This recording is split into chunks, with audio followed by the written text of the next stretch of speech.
ईश्वर के वचन में बहुत सी बातें हैं, पर क्या होता है, समय समय पर परमेश्वर अपने प्रकाशनों को देता है। इधर ध्यान से सुनिए आप लोग, जब बाइबल पढ़ने के लिए कहेंगे तब पढ़ें। वचन तो बहुत सारे लिखे हैं और सब वचन के दो मीनिंग। कितने हैं? दो मीनिंग। इसलिए वचन में लिखा गया अगर हम देखें तो मिलता है कि परमेश्वर का वचन दो धारी है। दो धारी का मतलब है उसके दोनों तरफ धार लगी हुई है। तो एक तरफ की धार काटने वाली है और एक तरफ की धार बनाने वाली।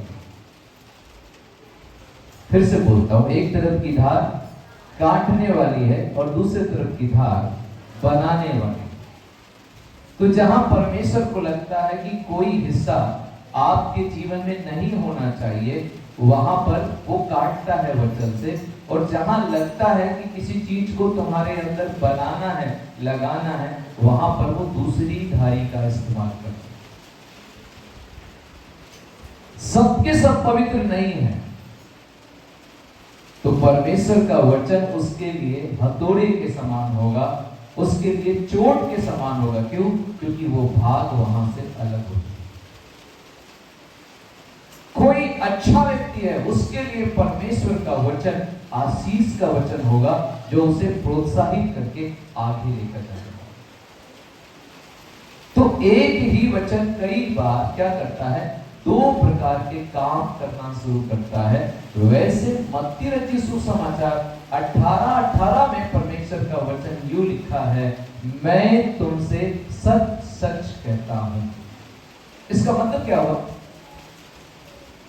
जब कोई व्यक्ति कहता है मैं तुमसे सच सच कह रहा हूं, मतलब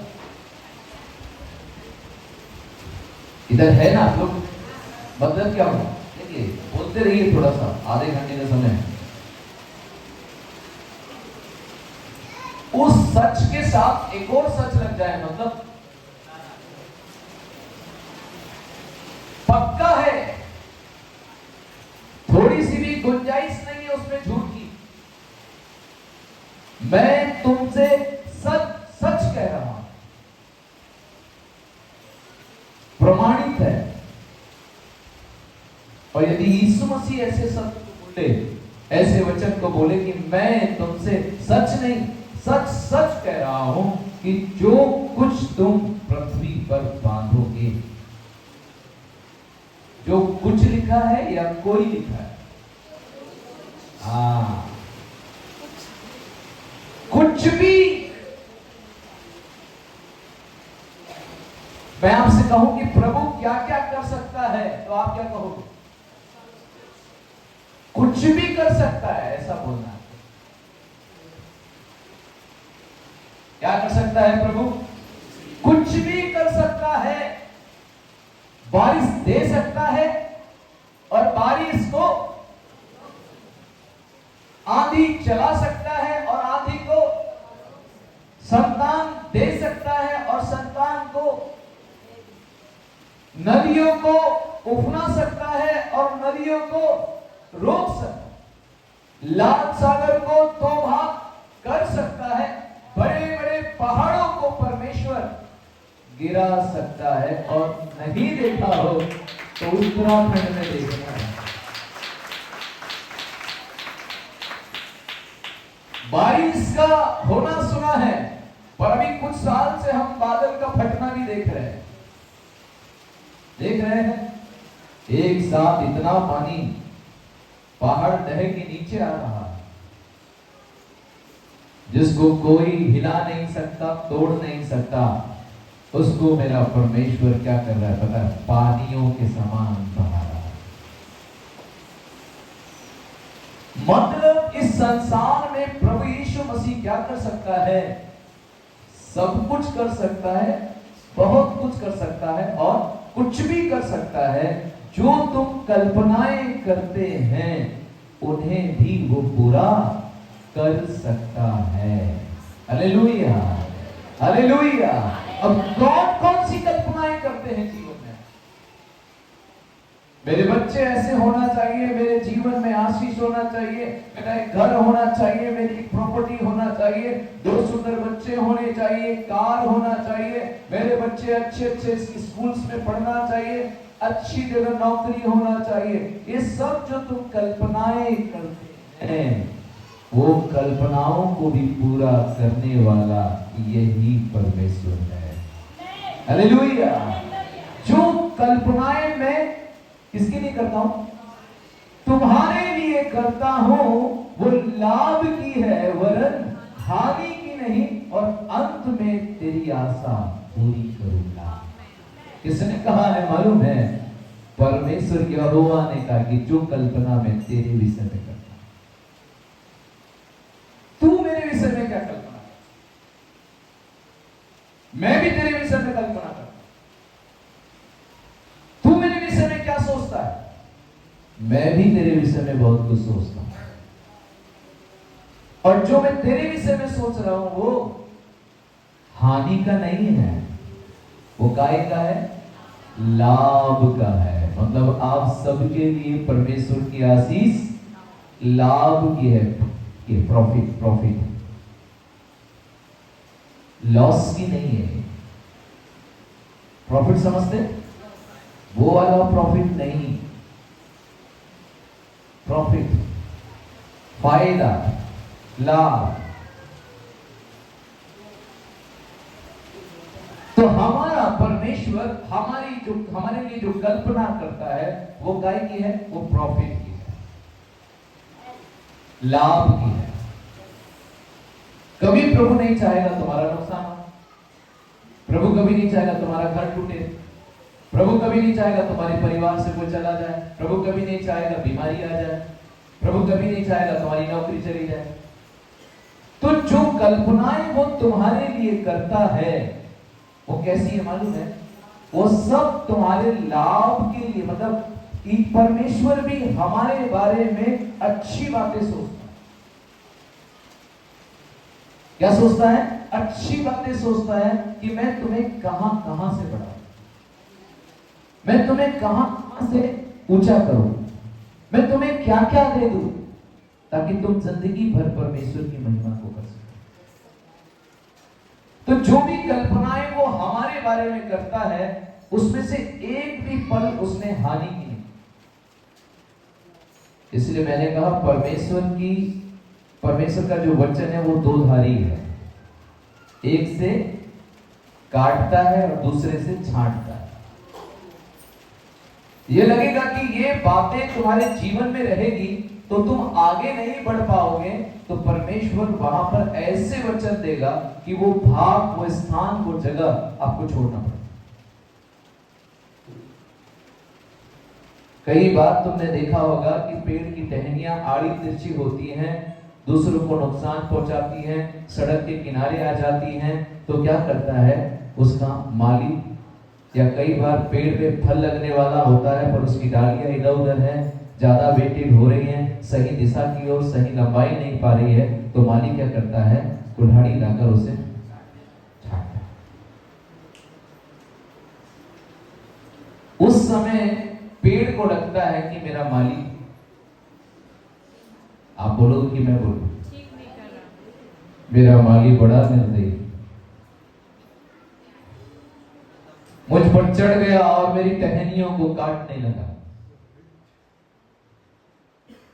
ये सोचता है शायद मैं इसके लिए अभी फल नहीं दे रहा हूं ना, 1 साल हो गया है, 2 साल हो गया है, तो ये माली क्या कर रहा है? पहले ऊपर से काटेगा और उसके बाद नीचे से भी काटेगा लगता। पर उस पेड़ को मालूम नहीं है, पर माली को मालूम है कि ये किस प्रकार का बीज है। हालेलुया। उस माली को मालूम है मैं इसे कहां से लेकर आया हूं और अच्छी जगह पर मैंने इसलिए लगाया है कि ये बहुतायत से फल लाएगा, पर अभी ये बड़ा ही है कि आड़ा तिरछा चलने लगा है। आड़े तिरछे होने के कारण हवा धूप चलेगी, वेग बढ़ने के कारण ये पौधा, ये पेड़ जो है जमीन पे गिर जाएगा। इसलिए क्या कर रहा है मालूम है? चढ़कर क्या कर रहा है? उसे छांटने का काम कर रहा है। ताकि इसमें और भी फंक्से निकलने वाले हो जाए। क्या बोलते हैं उसको आप इंग्लिश में? मैं बोलूंगा फंक्शन निकल जाए तो अच्छा।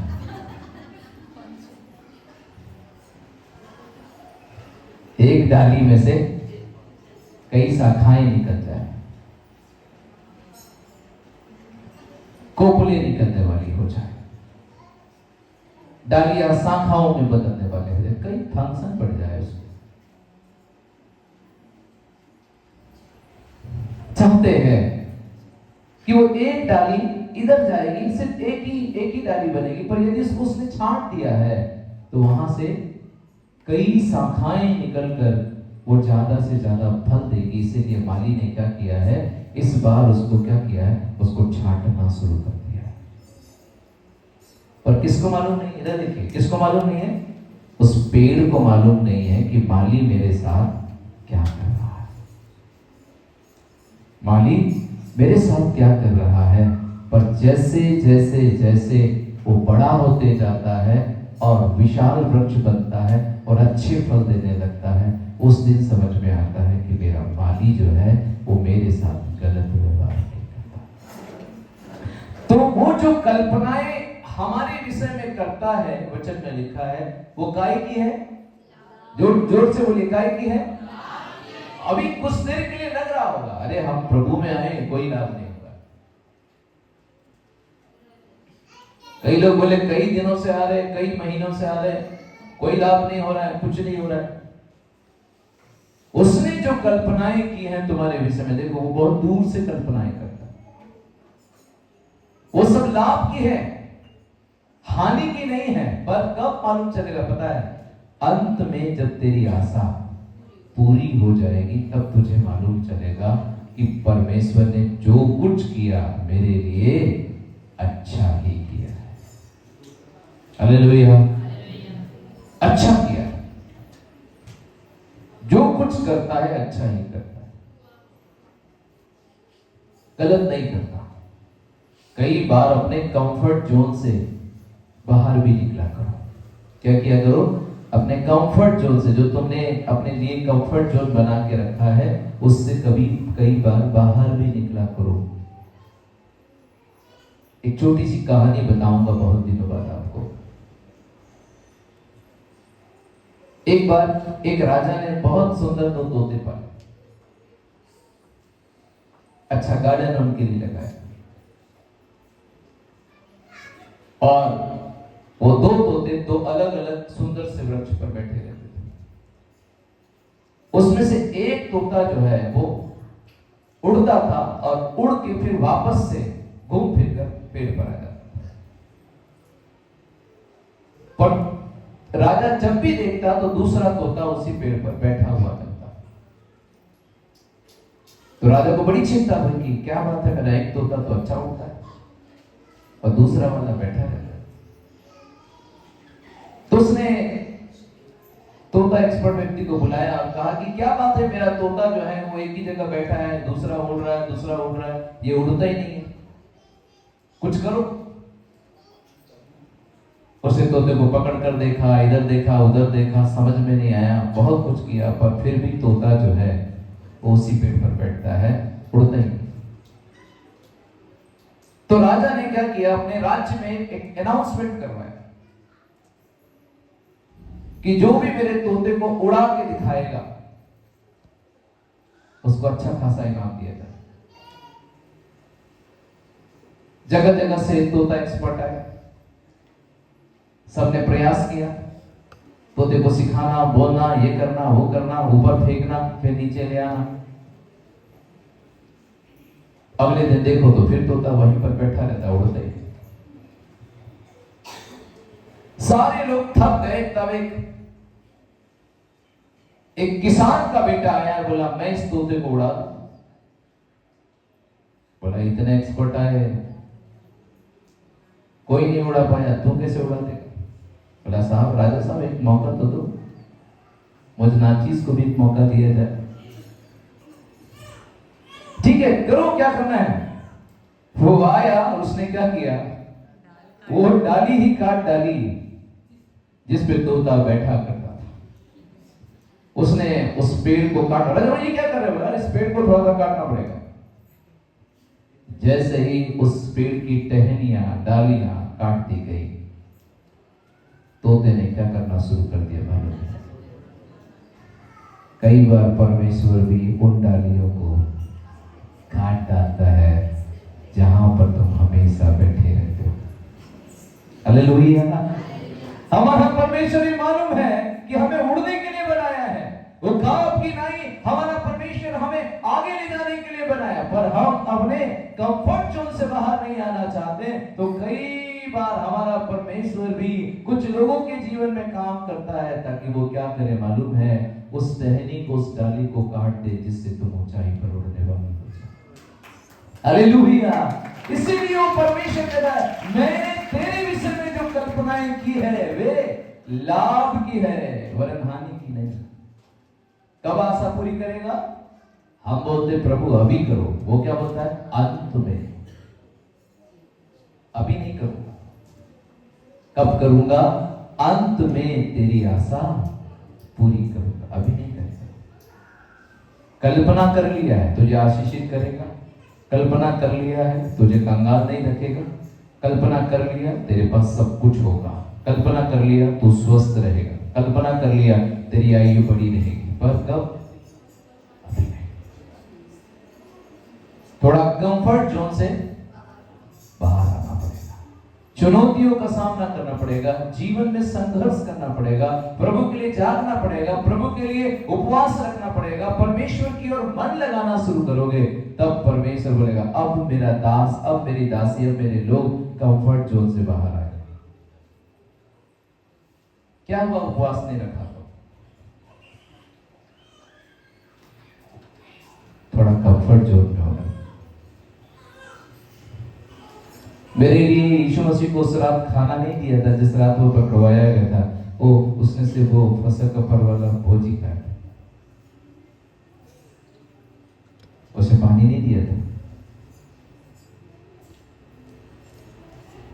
क्रूस पर जब उसे प्यास लगी तो क्या दिया गया था मालूम है?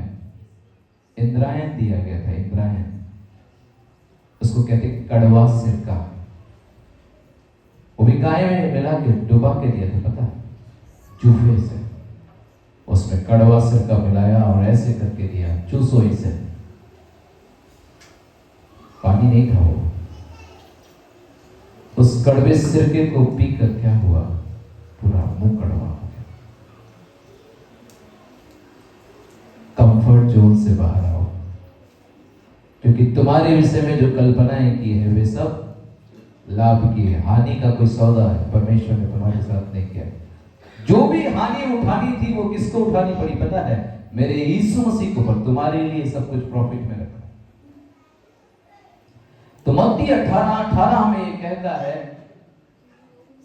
कि मैं तुमसे सच सच कहता हूं जो कुछ तुम पृथ्वी पर बांधोगे वो स्वर्ग में बंधेगा। मतलब कुछ भी तुम परमेश्वर से कहोगे वो करेगा, पर देखो कंडीशन है, कोई भी उठकर कुछ भी बोलेगा तो दे देगा क्या? बोलो ना आप कुछ भी। अरे मेरी बातें तो सच 24, अच्छा कुछ लोग कहते 24 घंटे में ना एक बार आदमी सच बोलता है। अच्छा कितने लोग इस बात को मानते हैं कि 24 घंटे में एक बार आदमी सच बोलता है? अरे नागवंशी जी ऐसा विश्वास कर सकते हैं कि 24 घंटे में एक बार आपकी जीभ पर कोई विराजमान हो जाता है? उदाहरण के लिए हाँ, नॉर्मल पूछो, आप लोग सब किससे पूछ सकता हूँ। मामी जी क्या लगता है आपको कि आपकी जीभ पर 24 घंटे में एक बार कोई विराजमान हो कि सच बोलता है? होता है ऐसा? ओह फिर संदेश आगे जाएगा। फिर अगर आपको ये यकीन हो जाए, मुझको भी यकीन हो जाए, आप सबको यकीन हो जाए कि 24 घंटे में एक बार तुम सच बोलते हो, जो कुछ बोलते हो वो पूरा होता है, तो मैं सोचता हूं तुम्हें 23 घंटे नहीं बोलना चाहिए।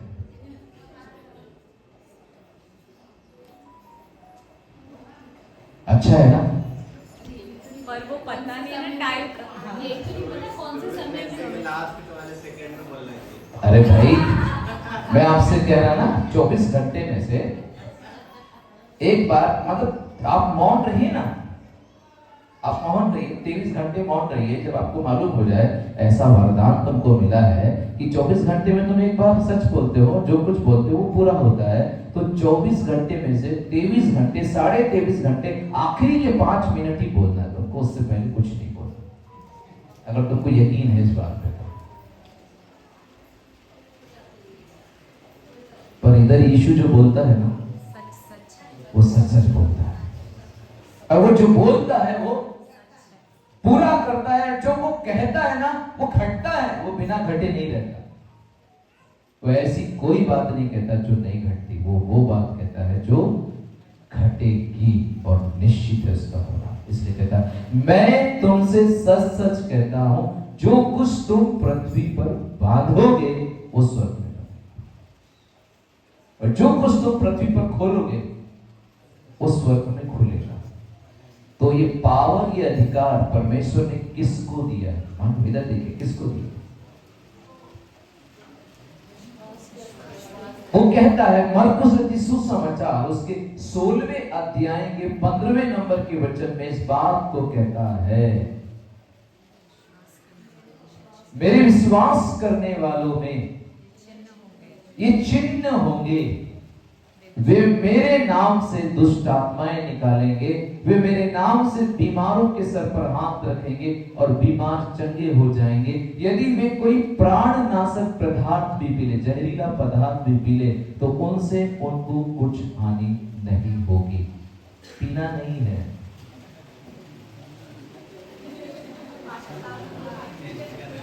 वो टेस्ट करो थोड़ा, ऐसा टेस्ट मत करना, क्योंकि परमेश्वर के वचन में लिखा है तू अपने परमेश्वर की परीक्षा नहीं लेना।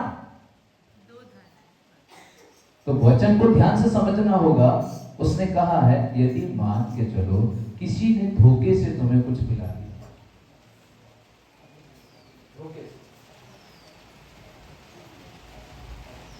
धोखे से कोई विषनाशक पदार्थ आपने पी लिया,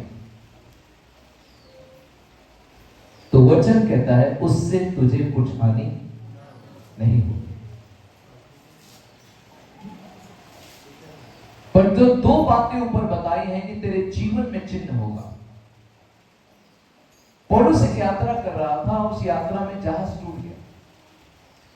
ये परमेश्वर का दास पौलुस एक जगह से दूसरी जगह ले जाया जाता था ताकि वहां पे जाके वो गवाही दे,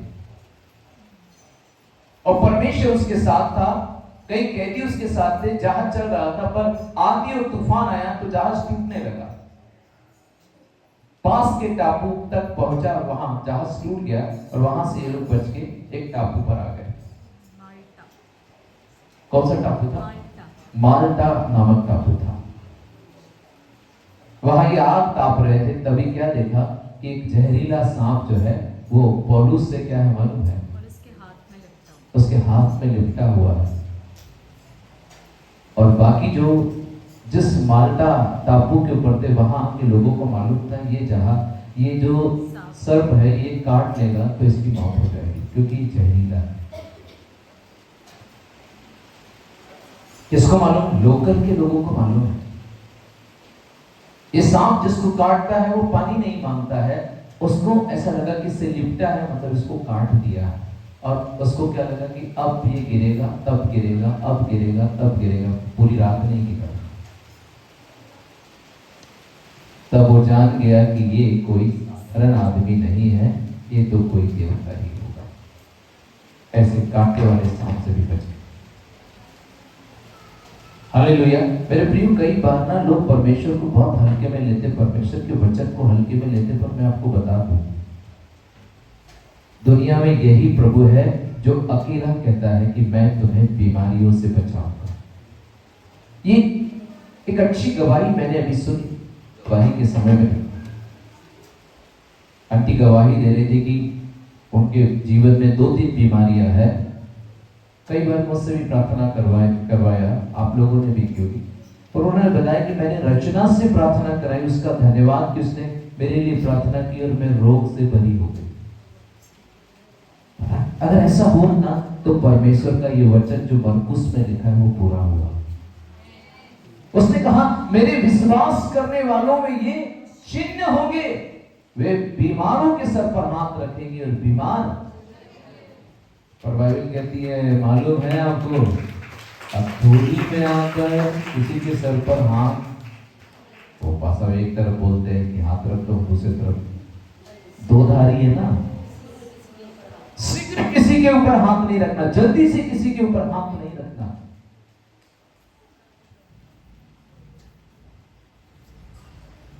तो डरा रहे हैं क्या पासा? आपको समझना है, यदि आत्मा कहता है आपको, आप तैयार हो, उपवास में हो, संगति में हो, तो आप बिल्कुल हाथ रखिए, बेझिझक हाथ रखिए, प्रार्थना कीजिए। परमेश्वर आपकी प्रार्थनाओं को सुनकर उस बहन को, उस भाई को क्या करेगा? चंगा करेगा। इस वचन के अनुसार पता है, मरकुस रचित सुसमाचार के अनुसार मेरे विश्वास करने वालों में ये चिन्ह होंगे, वे क्या करेंगे? बीमारों के सर पर हाथ रखेंगे, बीमार। वे क्या करेंगे? दुष्ट आत्माओं को मेरे नाम से निकालेंगे। वे कोई प्राणनाशक पदार्थ नहीं पी लेते, उन्हें कोई, वे सांप और बिच्छुओं को रौंदे के लिए, कुछ नहीं। ये किन के लिए है? विश्वास करने वालों के लिए। उनके लिए वचन कहता है, वो जो कुछ भी पृथ्वी पर बांधेंगे वो स्वर्ग में, वे जो कुछ भी पृथ्वी पर खोलेंगे वो स्वर्ग में खुलेगा। कई बार गांव के लोग कहते हैं, पासा हमारा घर बंधा हुआ है। तो मैं आपसे पूछता हूं, आज गांव के लोग ज्यादा है, काय से बंधा है भाई? भाई तुम्हारा भ्रम भी तो निकालना पड़ेगा मेरे को कि कौन कौन सी चीजों से बंधे हो। तुम बंधे हो, तुम्हारा घर नहीं बंधा है। अभी भी रूढ़िवादिता में, परंपराओं में, रीति रिवाजों में, तमाम प्रकार की व्यर्थ की कल्पनाओं में, व्यर्थ की बातों में क्या हो तुम? अभी भी बंधे हुए हो। हमें लगता है हमारा घर किसी ने बांध दिया। अच्छा, तुमको ये बताया किसने?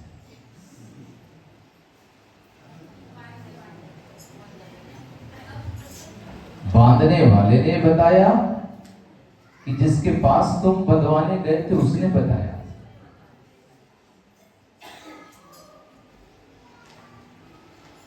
हालेलुया। हमने घर बनाया, इसको तो नहीं बताया। इधर आइट साइड वालों ने भी घर बनाया, उन्होंने नहीं बताया। तो ये फिर ये गांव में क्या मामला है कि घर बनाते हो कि बांधते हो तुम लोग? मेरे पास अब घर बनाते भी है और उसको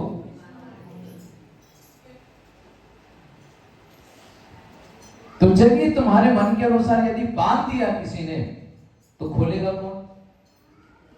जिसके पास अधिकार, जिसके पास पावर हो, जिसके पास शक्ति हो, जिसके पास अधिकार हो, जिसके पास विश्वास हो, जिसके साथ यीशु मसीह हो, वो खोल सकता है। मेरे को ढूंढ के मत ले जाना।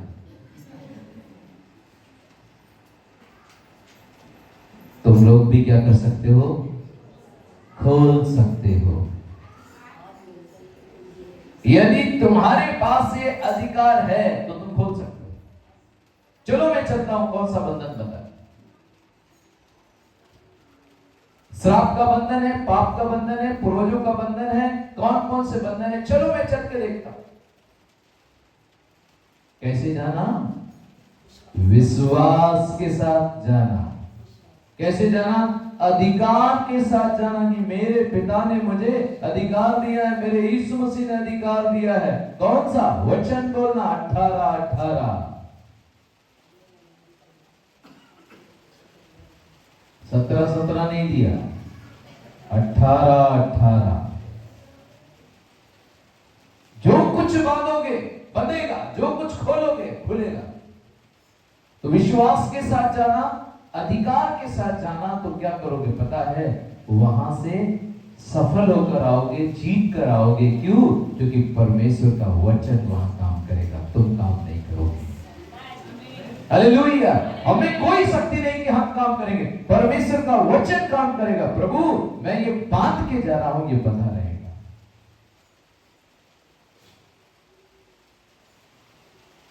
यीशु मसीह को मालूम है कौन सा गधा कहां बंधा है।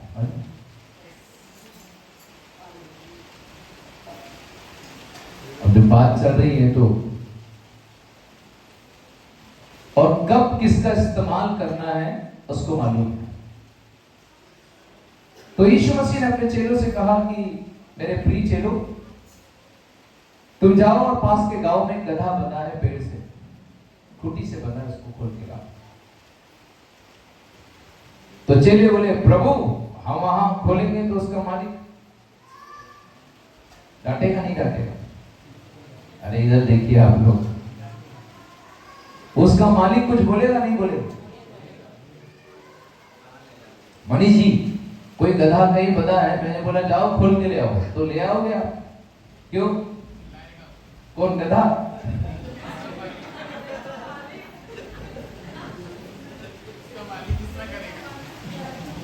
भाई जब आप खोलने जाओगे आपको क्या परमिशन है, क्या अधिकार है? मेरा गधा है ये, यहाँ खूंटी से मेरी बंधा है, मेरे घर पर है, तुम कहीं से जा रहे हैं उसको खोलने के लिए, अपरिचित हो,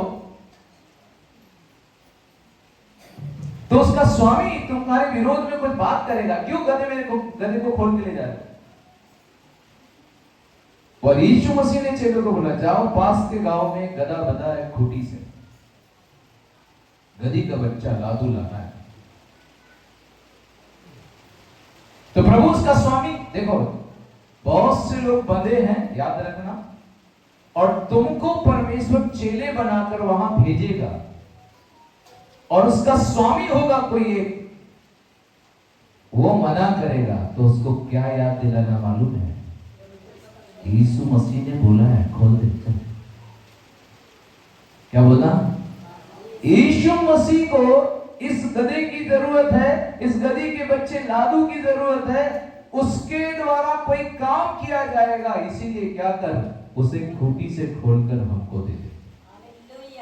हालेलुया।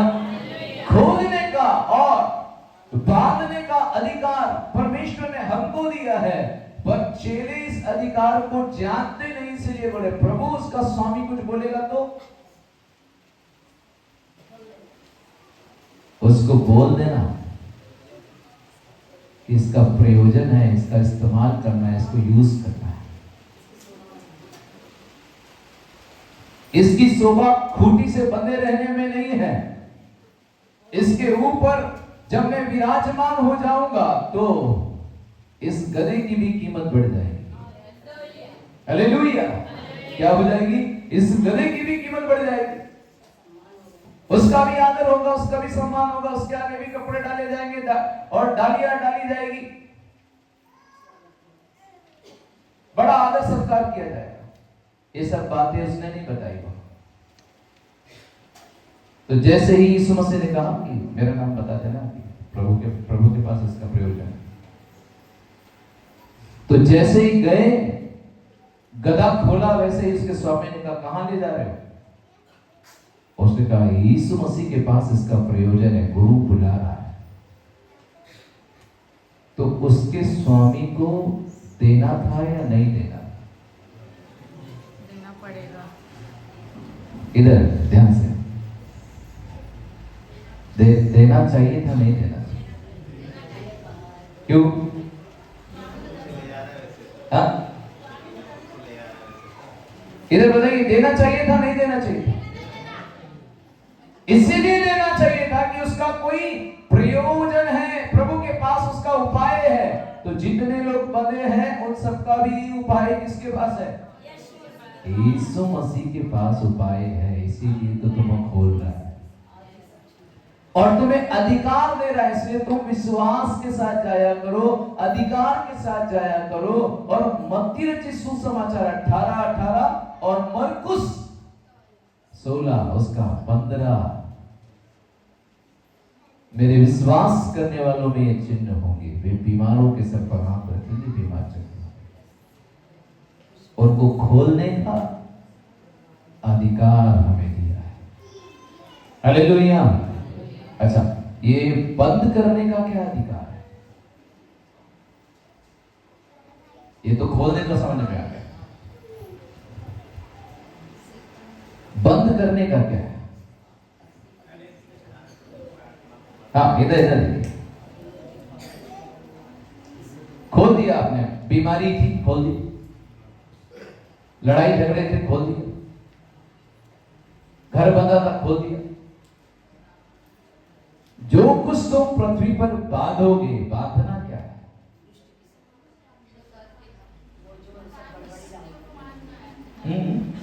वचन में लिखा है कि जब कोई लूटपाट करने वाला किसी के घर जाता है तो सबसे पहले क्या करता है मालूम है?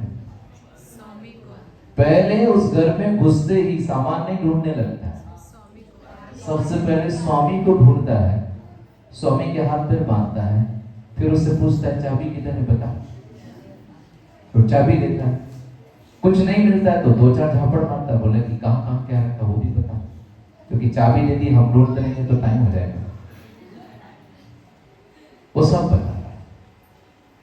तो परमेश्वर ने हमको शैतानी ताकतों को, शैतानी शक्तियों को बांधने की ताकत दी है। हालेलुया। वो जो अपने चलते हुए तीर हमारे ओर फेंकता है, हमारे परिवार की ओर फेंकता है, हमारे लोगों की ओर फेंकता है, उन ताकतों को, उन जलते हुए तीरों को बुझाने की भी ताकत परमेश्वर ने हमको दी। इनको बांधना है। ओ, कई बार लोग कहते हैं पता है शैतान तुम्हारे घर बहुत काम कर रहा है। अच्छा, कई बार विश्वासी आपस में बोलते शैतान काम कर रहा है। अच्छा,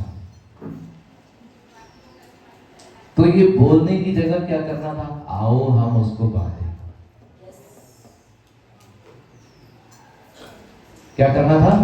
उसकी जगह ये बोलना है, आओ हम मिलकर प्रार्थना करके बांधेंगे, क्योंकि परमेश्वर ने ये अधिकार हमको दिया है।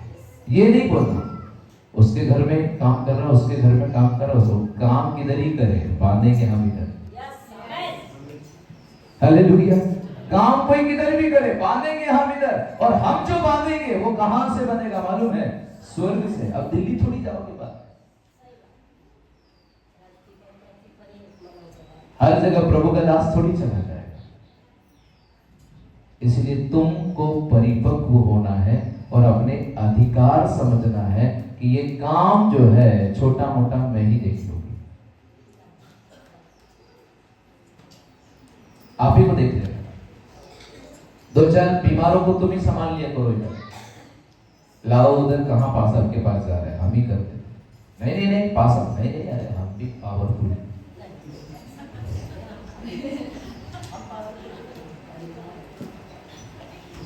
अब एक अधिकार के लिए कह रहा हूं, आपको ये विश्वास होना चाहिए, ठीक है, और उसमें फरीसी निकलना है ये भी ध्यान रखना है। नहीं नहीं फरीसी ना निकला है, इसका मतलब है अरे छोड़ो ना, क्या पास्टर के पास टाइम वाइम कुछ रहता नहीं, उतना जोरदार प्रार्थना नहीं कर रहा है। अच्छा, अन्य भाषा से कर नहीं रहा, मेरे पास आओ, मैं 10 मिनट अच्छे से प्रार्थना रो रो के करोगी, तो फिर एक को तुमने नीचे कर दिया और अपने आप को ऊपर कर, ये फरीसी का काम।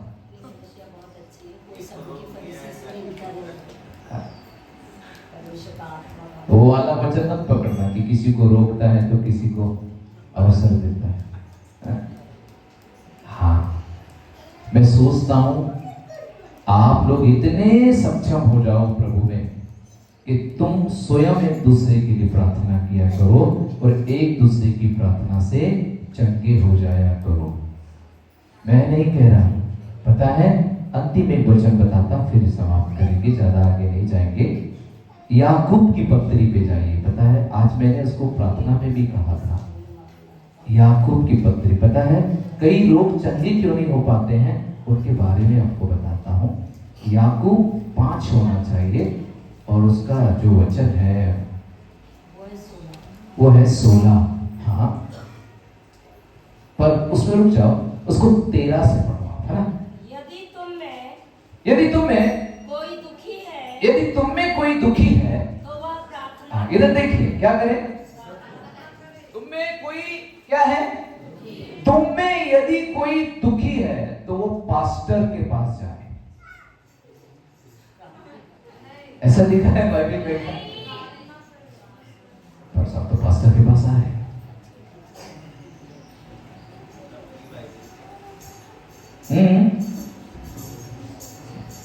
तुम में कोई दुखी है तो वचन में लिखा है क्या करना है? प्रार्थना करना है। दुख के समय परमेश्वर करीब होता है। संकट में सहजता से मिलने वाला परमेश्वर, ऐसा भजन संहिता में लिखा है। तुम दुख में हो, तुम कष्ट में हो, पता है इस समय तुम ज्यादा वेदना से प्रार्थना करोगे, मेरे से भी ज्यादा। क्योंकि वो दुख किसका है? आपके पेट में दर्द हो रहा है, आपके सर में दर्द हो रहा है, हेडेक हो रहा है ना, आपके पैरों में दर्द हो रहा है, आपको तकलीफ हो रही है। तो क्या करना है? सबसे पहला काम है आपको प्रार्थना। तो आप क्या करते हो? हेलो हेलो हेलो जीसस, मुझे फोन करते हो।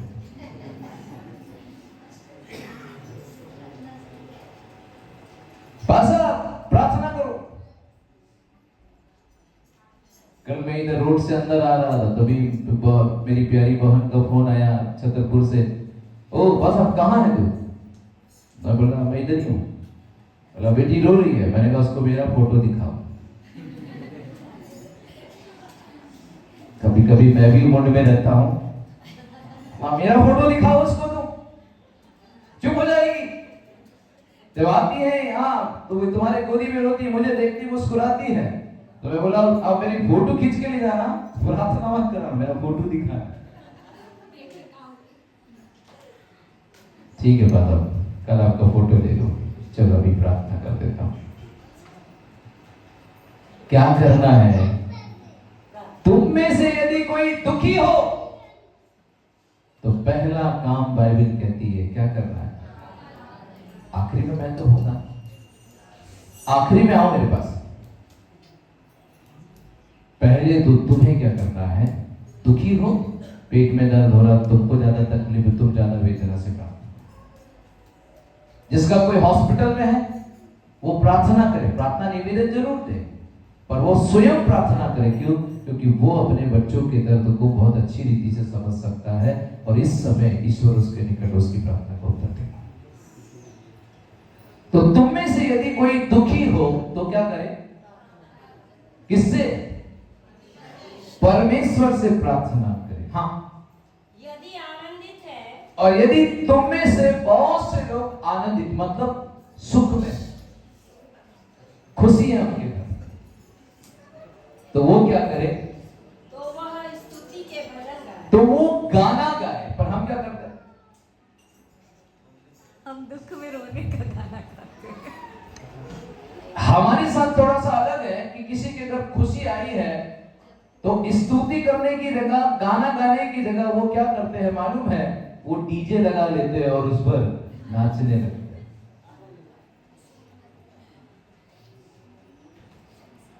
कई कई मुझे पुराने लोगों का कल्चर अच्छा लगता है जब वे खुशी मनाते हैं। खास करके मुझे ना आदिवासी क्षेत्र जो होता है ना, कभी उनके इधर भी जाके देखना।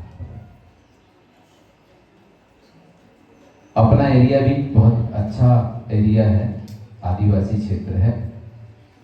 पूरे 30 त्योहार बड़ी ईमानदारी से बनाते हैं लोग। काम छोड़ देते, उनको किसी से कोई मतलब नहीं, काम छोड़ देते, उतने पैसे मिल गए जितने में त्योहार हो जाएगा, काम धंधा छोड़ देते हैं, जितने मेले होते हैं सब घूमते हैं, हर शाम को आनंदित रहते हैं। और कई बार अपनी ढोलकी निकाल लेते हैं और उसको बजाते हुए नाचते हैं। वो अपना गीत गा रहे होंगे पर कल्चर है हमारे यहाँ का। आदिवासी क्षेत्र में देखो, बच्चे का जन्मदिन होगा, पासा प्रार्थना करके खाना खाने के जाने के बाद शुरू होगी पार्टी। पास्टर के सामने नहीं होगी। वो उनका क्या है? अपना आनंद। हालेलुया। बाइबल मना करेंगे तुमको आनंद मनाने से? बिल्कुल। प्रभु में आनंदित कभी किसी की खुशी के लिए नाच भी दिया करो, गा भी दिया करो, क्योंकि जीवन के यही तो पल है और क्या है। नाच लिया करो, गा लिया करो, खुश रहा करो, एक दूसरे को खुशी दिया करो।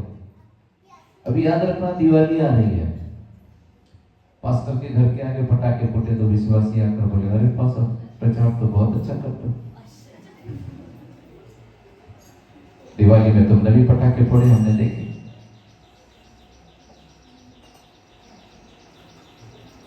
तुमने किसके लिए फोड़े और मैंने किसके लिए फोड़े?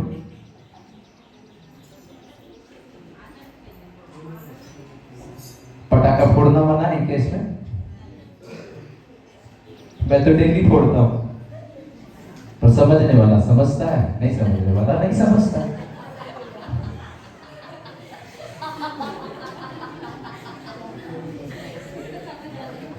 तुम्हें शोर सुनाई आएगा तब समझ में आएगा, जब तुम्हें दिखाई देगा तब समझ में आएगा।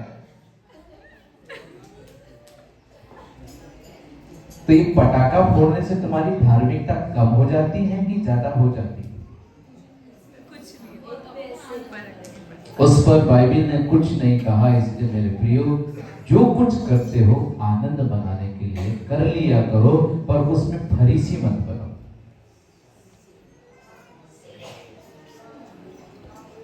दुनिया अच्छा बना के खा रही है मेरे विश्वासियों, तुम भी अच्छा बना के खाओ,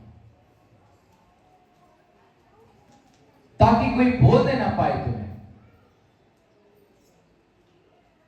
हम जो कुछ करते प्रभु में करते, हम पटाखा भी फोड़ेंगे प्रभु में फोड़ेंगे, हम बना के खाएंगे, अपने घर में खाएंगे, उसमें आनंद बनाएंगे। पर जिस चीज से हमारे प्रभु को नफरत है वो नहीं करेंगे। आनंद बनाने के लिए प्रभु ने मना नहीं किया। उसने कहा तुम में जो दुखी हो वो क्या करे? प्रार्थना करे, और तुम में जो आनंदित हो वो क्या करे? प्रभु की स्तुति के भजन गाए, गीत गाए। जैसे कुछ लोग बधाई गीत गाते ना, बधाई गीत,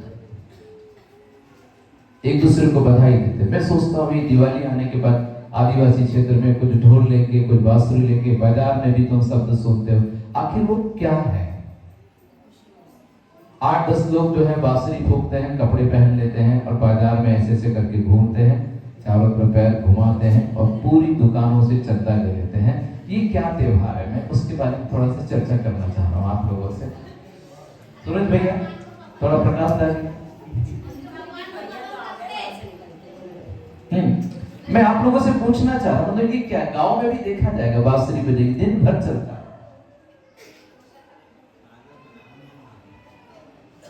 हाँ, मतलब क्या इसको बताओगे? क्या क्या है वो? हाँ, ये अपना साल भर का ये मतलब अपना कार्यक्रम तैयार हुआ था। इसका मतलब अभी बाजार हुआ के और साल भर के अंदर ये खुलेगा, इस कारण इसको बाजार मेले में भी घूमेंगे, बाजार में भी घूमेंगे। बधाई गीत है, वो बधाई दे रहे हैं, खुश है, आनंदित है। जो दे उसका भी भला और जो ना दे, जबरदस्ती नहीं है उसमें, वो अपने आनंद में आनंदित है मेरे प्रिय। तो देखो, मतलब आनंद मनाने के लिए बहुत से अवसर हो सकते हैं, पर बाइबल कहती है हमारा आनंद प्रभु के लिए होना चाहिए, सांसारिक गीतों के लिए नहीं होना चाहिए, सांसारिक बातों के लिए नहीं होना चाहिए। अपने घर में आनंद बनाओ ना, कोई दिक्कत नहीं है। चलिए जल्दी से चलते। तुम में जो दुखी हो वो क्या करे? जल्दी से बताए, प्रार्थना करे। और तुम्हें जो आनंदित हो वो क्या करे? प्रभु की स्तुति के गीत गाए। हाँ, यदि तुम में कोई रोगी है, यदि तुम में कोई रोगी है तो कलीसिया के प्राचीनों को बुलाए। कलीसिया के, अब आई बारी तीसरे नंबर। तुम में यदि कोई रोगी है, कोई बहुत बड़े रोग से पीड़ित हो गया है, तो कलीसिया में जो प्राचीन अगुवे हैं, प्रभु में जो पहले आए हुए लोग हैं, प्रभु में अच्छे शिक्षक हैं, प्रभु में अच्छी शिक्षा पाए हुए हैं, सामर्थ्य है, उन लोगों को बुलाया जाए। कहां? उनके घर, रोगी के घर बुलाया। अच्छा, क्या होगा बुलाने से? वो भी लिखा है। हाँ, और वे प्रभु के नाम से, और वे प्रभु के नाम से उस पर तेल मलकर, उस पर तेल मलकर उसके लिए प्रार्थना करें, उसके लिए प्रार्थना करे, और विश्वास की प्रार्थना के द्वारा, और विश्वास की प्रार्थना के द्वारा रोगी बच जाएगा। देखो लिखा है, रोगी ठीक हो जाएगा, ऐसा नहीं लिखा है, रोगी बच जाएगा। मतलब मरने वाला भी यदि कोई व्यक्ति होगा तो प्राचीनों को बुलाना है, प्राचीन लोग विश्वास के साथ उसके लिए प्रार्थना करेंगे, उसके सर पर तेल उड़ेलेंगे, और विश्वास की प्रार्थना के द्वारा रोगी बच जाए। मैं नहीं कह रहा हूं, बच जाए। तुम में जो दुखी है प्रार्थना करें, आनंदित है स्तुति के गीत गाए, और तुम में यदि कोई रोगी है प्राचीनों को बुला के सर पर तेल उड़ेल करके प्रार्थना की जाए, विश्वास की प्रार्थना के द्वारा रोगी बच जाए। सब कुछ दिया बाइबल में। और आगे बढ़िए। हाँ, और प्रभु उसको उठाकर खड़ा करेगा। क्या करेगा? मतलब इतना निर्बल हो गया, इतना कमजोर हो गया है कि चल फिर नहीं पा रहा है, उठ नहीं पा रहा है, तो ये विश्वास की प्रार्थना के द्वारा जो तेल लगा के प्रार्थना की गई है उसके द्वारा रोगी बच जाएगा, और परमेश्वर उसको उठाकर खड़ा करेगा। और यदि उसने पाप भी किए हो, यदि उसने कोई पाप भी किए हो, तो उनकी भी क्षमा हो जाएगी। केवल चंगाई नहीं मिलेगी, कोई पाप भी किया है तो उसको भी खोलने का, उसको भी क्षमा करने का एक अधिकार याकूब की पत्री में लिखा है।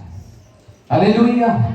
इसलिए बाइबल कहती है 18:18 में, जो कुछ तुम पृथ्वी पर बांधोगे, किसी को पाप क्षमा करने का अधिकार नहीं है, पर इधर प्राचीनों को अधिकार है पाप क्षमा करने का। तो ये जो उस रात की मीटिंग में जो तेल लगा के सर पर प्रार्थना की गई, वो बीमारों के लिए भी की गई और उनके गुनाहों से उन्हें आजाद करने के लिए भी की गई। मतलब कितनी सरल और साफ साफ भाषा में लिखा है कि प्रार्थना की शक्ति से क्या क्या हो सकता है। प्रार्थना की शक्ति से बहुत कुछ हो सकता है, और सब कुछ भी हो सकता है, और कुछ भी हो सकता है। ओके, तो यहां पर उसने कोई पाप भी किए होंगे, कई बार उसने पाप किया ना, इसलिए छुटकारा नहीं मिलेगा, छुटकारा नहीं मिलेगा, तब ये बोलना बंद कर दे। क्या बोला? प्राचीनों को बुलाकर प्रार्थना कर दी गई है, विश्वास के साथ प्रार्थना कर दी गई है, प्रभु ने उठाकर खड़ा कर दिया है, और कोई पाप भी इसने किए होंगे, अपने पूर्वजों के पाप श्राप भी रहे होंगे, तो वो भी प्रार्थना के द्वारा क्षमा कर दिए गए हैं। ऐसा अब नहीं बोलना कि उसने पाप किया। चलिए उस मुख्य वचन पर अब आ रहे हैं जो कहा गया था कि बताएंगे। हाँ, इसीलिए तुम आपस में एक दूसरे के सामने अपने पापों को मान लो। इधर देखो अंतिम वचन। कितने लोग ऐसा कर सकते हैं? हाथ खड़ा करें। हाँ, जल्दी से खड़ा कर ले। बोला रे मेरे हाथ खड़ा है। इधर देखिए, फिर से समझिए। एक दूसरे के सामने समझ रहे?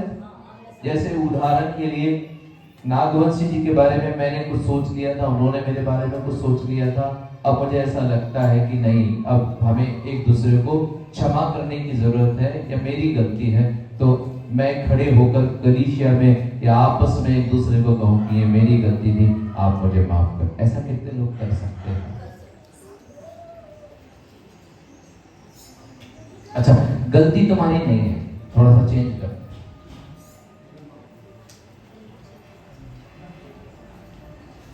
गलती हो तो करते हैं, जब गलती आभासी ना हो तो क्या करो? मेरी गलती नहीं है, मैं नहीं करूंगी, मेरी गलती नहीं है, मैं नहीं करूंगा, वो करे, करना है तो अरे परमेश्वर का वचन है। गलती किसी की भी हो, छोटा बनने में क्या दिक्कत है? बातचीत करने से ही बातचीत बढ़ती है, संबंध बनाने से ही बनते हैं, है ना? उसको बगाने से ही बगते हैं। अगर उसमें कहोगे मेरी गलती नहीं है, वो आकर मुझसे बात करेगा तो करूंगा, वो आके मुझसे बात करेगी तो करेगी, नहीं तो मैं नहीं करूंगी, वो परमेश्वर का वचन है अपनी जगह।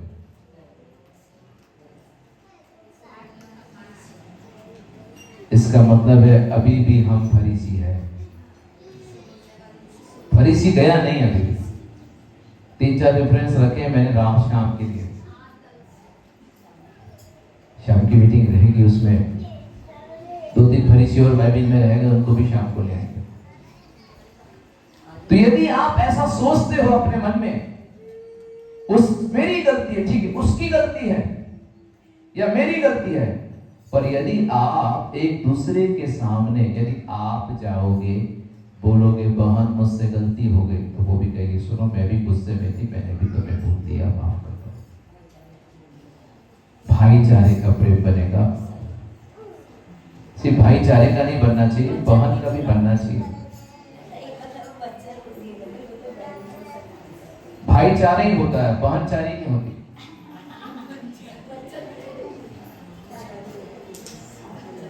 भाईचारे की प्रीति रखो, बहनचारी की भी तो प्रीति रखो। दोनों के लिए एक ही वर्ड यूज।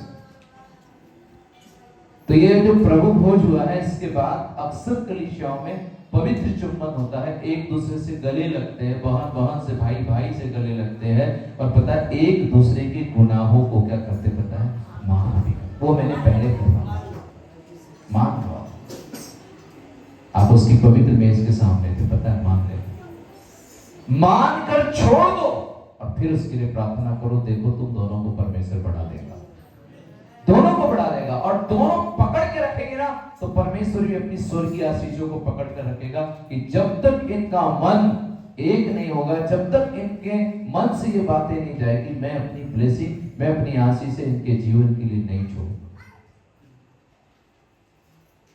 तो जो कुछ तुम पृथ्वी पर बांधोगे स्वर्ग में बंधेगा, जो कुछ तुम पृथ्वी खोलोगे स्वर्ग में खुलेगा। पर यहाँ क्या लिखा है पता? इसीलिए तुम आपस में एक दूसरे के सामने अपने अपने पापों को मान लो और एक दूसरे के लिए प्रार्थना करो, जिससे तुम चंगे हो जाओ। अब बताओ ये चंगाई कहाँ रुकी?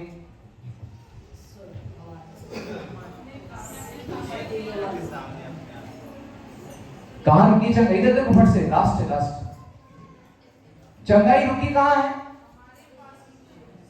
पहले लिखा है कि मेरे विश्वास करने वालों में चिन्ह होंगे, वो सर पे हाथ रख के प्रार्थना करेंगे, चंगे हो जाएंगे। प्राचीन घर आएंगे, तेल डाल के प्रार्थना करेंगे, चंगे हो जाएंगे। पर इन दोनों से चंगे नहीं हो रहे, तो फिर तीसरी बात, तीसरी बात है कि एक दूसरे के सामने क्या करो? अपने अपने पापों को स्वीकार लो, मान लो, और जब ये बातें हो जाए तो एक दूसरे के लिए प्रार्थना करो। इससे तुम क्या हो जाओगे मालूम है? इससे चंगे हो जाओगे। तो ये 3 ऑप्शन है, इन 3 ऑप्शन में से कौन से ऑप्शन से चंगे होना है?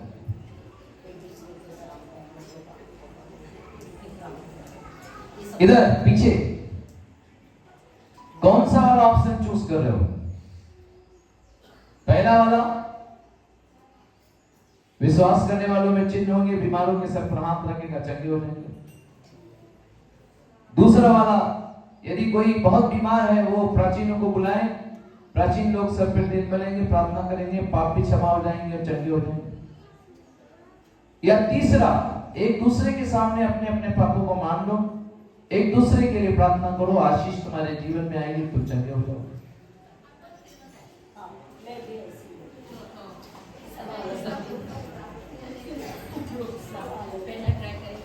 अरे जल्दी से जवाब दो, तभी तो समाप्त करेंगे हम लोग।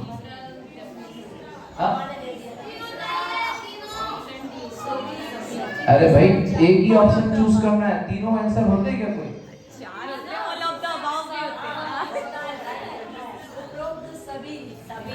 अच्छा मतलब तुम फरीसी बनोगे, मतलब कि हमको एक दूसरे के मन में दो ही ऑप्शन रखना ना, एक दूसरे के मन में साहब हम कुछ नहीं रखेंगे पास आवाज से। तो तुम कह रहे हो कि हमें तीनों के तीनों आंसर मंजूर है, वो भी तो समझो थोड़ा। ये वाली बात कलीसिया में नहीं आएगी पासर कि हमें एक दूसरे के सामने अपने अपने पापों को मानना पड़ेगा, नहीं। अब जब ये वचन सुन लिया है तो अब ये बातें नहीं आएगी।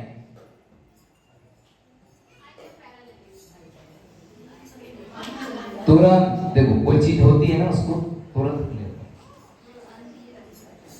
कई बार हमें आभास हो जाता है कि मेरे शब्द लग गए, पता है वो लग गए और तुम चले गए तो वो लगे रहे।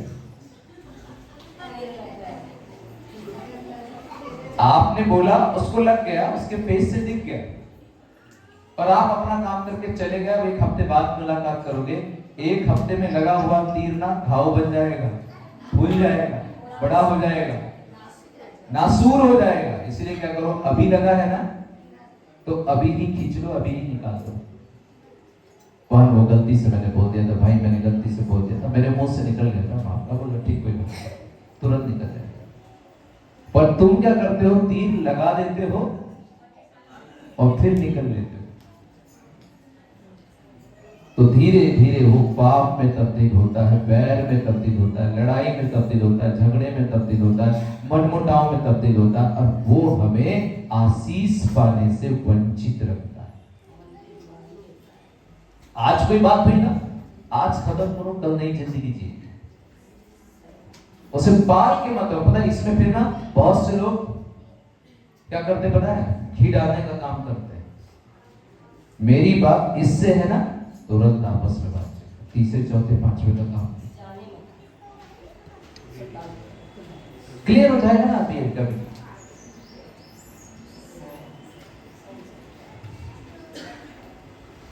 एक जगह प्रचार करने के लिए गया, वहां प्रभु की दासी दूसरी दासी से भिड़ गई। काफी लोग हॉल में बैठे हुए थे, कई दिनों से शायद कोई बातचीत चल रही थी। तो मुझे प्रभु के दास इधर आओ, इधर आओ। किधर ले जा रहे हो, ऐसा हाथ पकड़, इधर लेके आओ, अदर उसको भी बुलाओ, उसको बुलाओ, दरवाजा बंद करो, बंद करो। इतना बड़ा काम करने निकले हो तुम लोग, कचरा कौड़ी लेके चल रहे हो अपने जीवन में।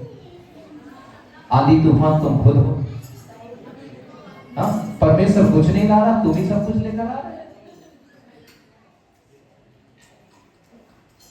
अब वहां अंदर कोई अच्छी तो बात नहीं होगी, वहां तो बात होगी प्रभु के दास के सामने, इसने ऐसा किया, इसने ऐसा किया, वो बोलेंगे इसने ऐसा किया। कोई बात हुई क्या? मैं वहां न्यायी हूं क्या? मेरे को सुसमाचार सुनाने के लिए बुलाया कि न्याय करने के लिए बुलाया? कोई किसी की सुनना नहीं चाह रहा और कोई किसी के आगे झुकना नहीं चाह रहा। बड़े बड़े कन्वेंशन चल रहे। तो पहले कहाँ काम करो मालूम है मेरे प्रियो? पहले यहाँ पे काम। हालेलुया।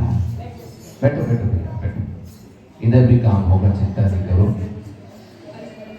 तो पहले कहाँ काम करना है? बड़े बड़े काम पहले अपने मनों में करो, तैयार करो, कलीसिया तैयार करो, लोगों को तैयार करो, आपस में एक साथ मन रखो, तब बड़े काम करने के बारे में सोचो। यदि आपस में एक सा मन नहीं है, कितना ही बड़ा काम करो उसका श्रेय शैतान ले जाएगा। वो नाम धराई और निंदा में तब्दील होता है। हालेलुया। इसीलिए सबसे पहले चौकसी करना है अपने झुंड की और अपने झुंड में उनके मनों की।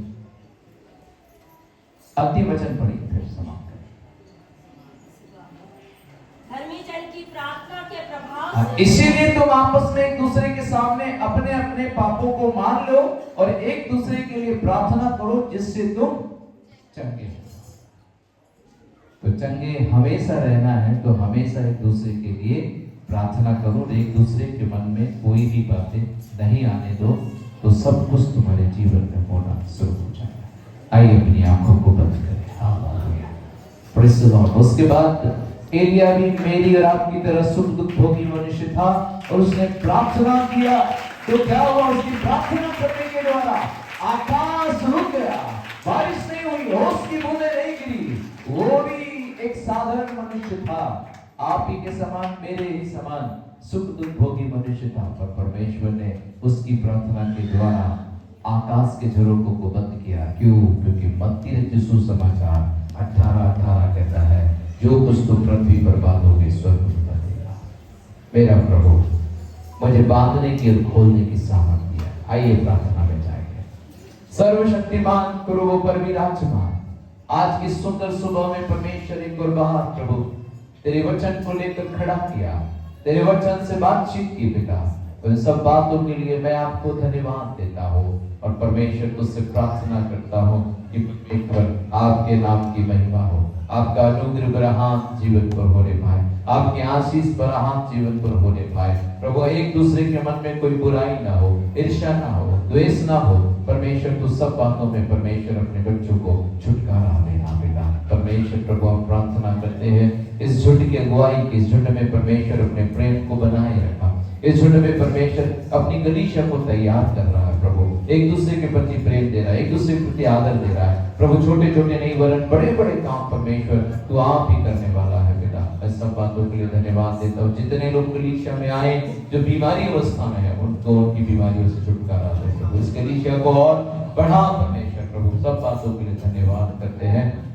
प्रार्थना हमारे उद्धार करता मसीह यीशु के मीठे मधुर नाम से मांगते, प्रार्थना सुन दया से ग्रहण कर।